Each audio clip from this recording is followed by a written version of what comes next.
What is spikes? So a spike is the name for a time box, user story, or task that is created in order to research, question, or resolve a problem. So a spike is the name of what?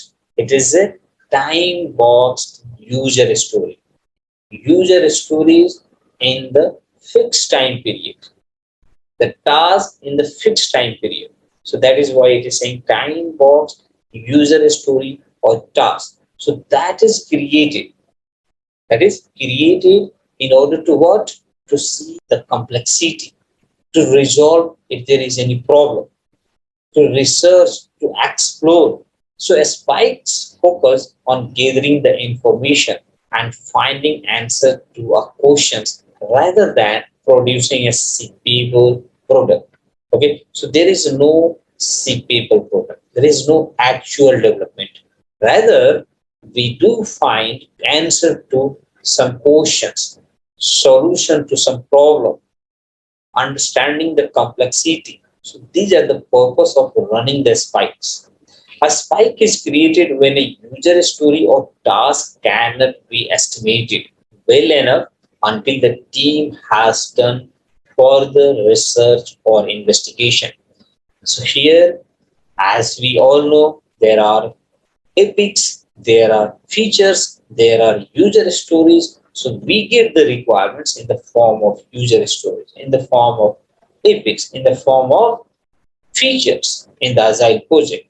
So there are some user stories might be complex. We are unable to estimate, right? For that reason, we do run the spy to understand, to research, to explore, to know the complexity, and based on that, we are able to estimate it further.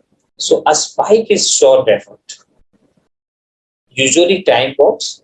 So time box is a fixed period of time that is devoted to exploring an approach, investigating an issues, or reducing a project risk.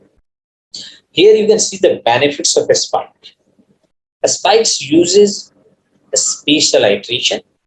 Okay. For example, this is the iteration, this is the release plan. We have discussed it earlier, the release plan.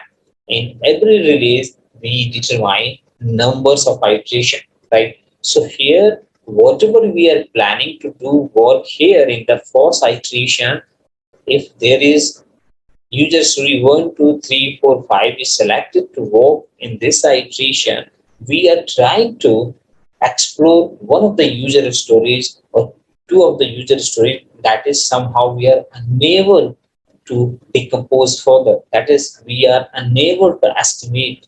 So we are running a spikes. That is happening in iteration 0. Okay. So this is called a spatial iteration. There is no actual development is happening here. Actual development will start happening from iteration 1. Okay.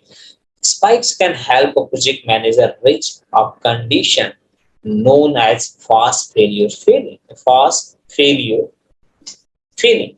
So here, if there is a complexity, we can fail. We can decide we should go further. We can decide we should invest on it or not, right? So this is what quickly and early before failure becomes more costly. Enable the team to make more accurate and reliable user stories and increase the team's understanding of the user story or PBI, and it also reduces the waste. So these are the benefits of a spike. So, however, if you run the spike, you see here estimate better. You can mitigate the risk. You can experiment with options. You can fail fast. Hence, if you are running the spikes, if you are exploring the user story complexity, you'll be knowing the complexity once you started exploring it. So here you are failing fast, and failing fast in Agile is better because it will costing you less in terms of time, in terms of money. So failing early is better. You can come up with the right solution. So fail fast and check if it's worth the investment. Also, it will help us to take the decision whether we should invest time and money on it or should not. So this is the benefits of spikes.